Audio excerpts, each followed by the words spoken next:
मित्रों नमस्कार। सारे सनातनियों को शारदीय नवरात्रि की हार्दिक हार्दिक शुभकामनाएं।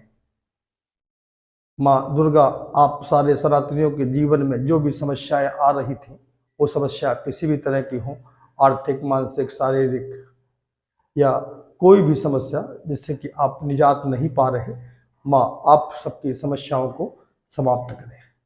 पहले हम चर्चा करते हैं कि शारदीय नवरात्रि कब से प्रारंभ हो रही है।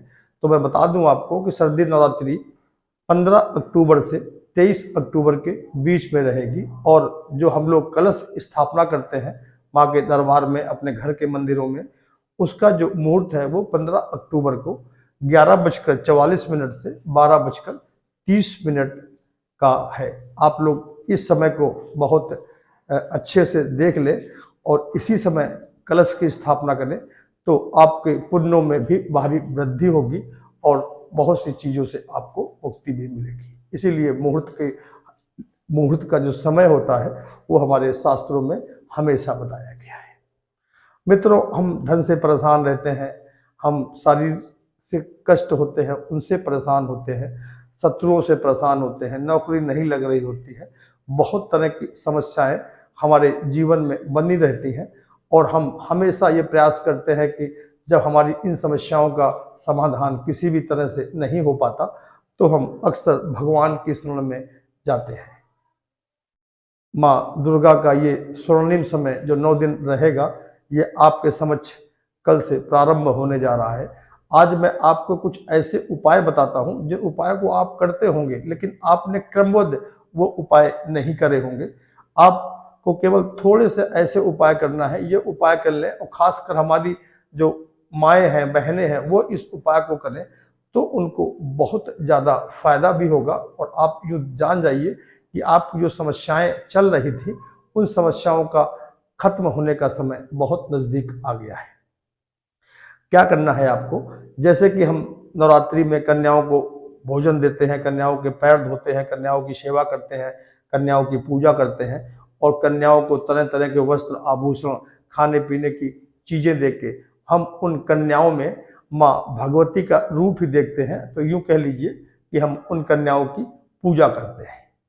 अब जो बच्चे होते हैं, उन बच्चों में काम, लोभ, वासना, तृष्णा, आसक्ति, इनसे सबसे दूर होते हैं। और अपने शास्त्र अनुसार या जो भी दुर्गा भागवत है या कोई भी पुराण है, सब में इसी का वर्णन किया गया है कि हम जो भी बच्चे, बालक, लड़कियां काम, क्रोध, वासना, आसक्ति और तृष्णा से दूर होते हैं, अर्थात बहुत छोटे होते हैं, वो भगवान के समान होते हैं। अतः हम लोग अक्सर पूजाओं में जब कन्याओं को खाना खिलाते हैं, भोजन कराते हैं, उनकी पूजा करते हैं, तो ऐसी छोटी कन्याओं की ही हम लोग पूजा करने का हमारे शास्त्रों में, पुराणों में इसका वर्णन दिया गया है। तो आप लोग सबसे पहले तो ये ध्यान रखना है कि जो भी बच्चियां हैं जिनकी हम पूजा करते हैं, उन बच्चियों की उम्र बहुत अधिक नहीं होनी चाहिए। हो सके तो 6-7 साल से ऊपर की कन्या तो बिल्कुल ही ना हो। खैर, अगर और भी नियम है, लोगों का कहना होता है कि मासिक धर्म शुरुआत होने के पहले कन्या होती हैं, लेकिन शास्त्रोक्त हम यदि आपसे बात करें तो आप मान लीजिए लगभग 6-7 साल, क्योंकि 6-7 साल के बच्चे के मन में काम, लोभ, वासना, आसक्ति और तृष्णा का दूर दूर तक कोई संबंध नहीं होता। खैर, ये तो बात आपको समझ में आ ही गई होगी। अब जो हम आपको उपाय बताने जा रहे हैं, छोटा सा उपाय, क्या करना है कि हम सब लोग अष्टमी या नवमी को अक्सर कन्याओं की पूजा करते हैं, कन्याओं को भोजन कराते हैं, कन्याओं को अपने श्रद्धानुसार दान दक्षिणा देते हैं। यूँ कह लीजिए कि जैसे हम भगवान की पूजा करते हैं, ऐसे उनकी पूजा करते हैं। आप एक इसी क्रम को एक नियमित रूप से, एक जो मैं आपको एक क्रम बताने जा रहा हूँ, इस क्रम से यदि आप माँ दुर्गा के दिनों में, 9 दिनों में अगर आप पूजा करेंगे और कन्याओं को इस तरह से पूजित करेंगे, तो आप देखिएगा कि जो भी समस्याएं चल रही थी, उन सब समस्याओं से आपको बहुत जल्द निराकरण मिल जाएगा। क्या करना है आपको, जैसे कि नवरात्रि की प्रतिपदा है, तो प्रतिपदा के दिन आप केवल एक कन्या को, जैसे कि जो भी पूजन होता है कन्या का, उस ढंग से पूजन करें। और यथा संभव जो आपके पास पुण्य करने के लिए, दान करने के लिए, खिलाने के लिए, वस्त्र देने के लिए जो भी आपकी सामर्थ्य हो, उसके हिसाब से आप प्रतिपदा को एक कन्या का पूजन करें। अब इसी प्रकार जब द्वितीया आएगी तो द्वितीया के दिन 2 कन्याओं का पूजन करें। अब तृतीया आएगी तो तृतीया के दिन 3 कन्याओं का पूजन करें। चतुर्थी के दिन 4, पंचमी के दिन 5 कन्याओं का, और छठी के दिन 6 कन्याओं का, और सप्तमी के दिन 7 कन्याओं का, और अष्टमी के दिन 8 कन्या या 9 कन्या, और नवमी के दिन भी आप 9 कन्याओं को पूजित करें। आप देखिएगा इस ढंग से क्रम से जो भी हमारे दुर्गा भागवत के अनुसार मैं आपको बताने जा रहा हूँ। अब की बार जब नवरात्रि आ रही हैं तो आप इस प्रयोग को कह लीजिए, प्रयोग कहना शब्द तो अच्छा नहीं होगा, आप यूँ कह लीजिए कि इस विधि से आप कन्याओं को पूजन करिए, और आप देखिएगा कि जो माँ दुर्गा साक्षात यूँ कह लीजिए कि आपके घर में ही निवास कर जाएंगी, और आपकी जो भी समस्याएं जीवन में आ रही थी उन समस्याओं से बहुत जल्द आपको मुक्ति भी मिल जाएगी।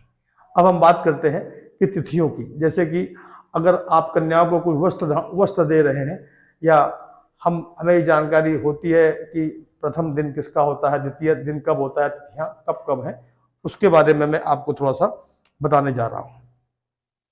तो जो 15 अक्टूबर है वो हमारा प्रतिपदा का दिन है, और प्रतिपदा के दिन में माँ शैलपुत्री की पूजा होती है। फिर इसके बाद हम बात करते हैं 16 अक्टूबर दिन सोमवार की, वो माँ ब्रह्मचारिणी का दिन है और तिथि है। अब इसके बाद हम बात करते हैं 17 अक्टूबर जो दिन मंगलवार का पड़ रहा है, वो माँ चंद्रघंटा का दिन है।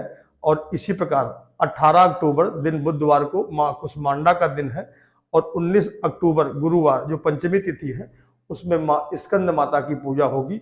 और इसी प्रकार 20 अक्टूबर दिन शुक्रवार है, वो तिथि है षष्ठी की, और उसमें माँ कात्यायनी की पूजा होगी।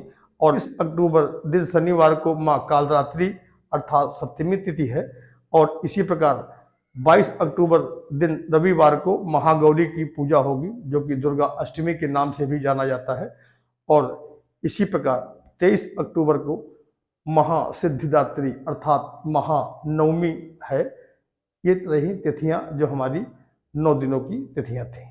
इन दिनों में आपको जो मैंने ये उपाय बताया है कि तिथि के अनुसार प्रथम तिथि को 1 कन्या, द्वितीय तिथि को 2 कन्या, इसी प्रकार जो मैंने आपको ये बताया, इस बार आप माँ जो भी हमारी माँ बहनें हों और जो भी भाई हों जो ये पूजा करते हैं, व्रत रहते हैं, इसका अनुसरण करें, और आप देखिएगा कि जीवन में जो भी आपकी समस्याएं थी उन समस्याओं से बहुत जल्दी आपको मुक्ति मिल जाएगी। तो हमारे इस चैनल को सब्सक्राइब करें। नमस्कार।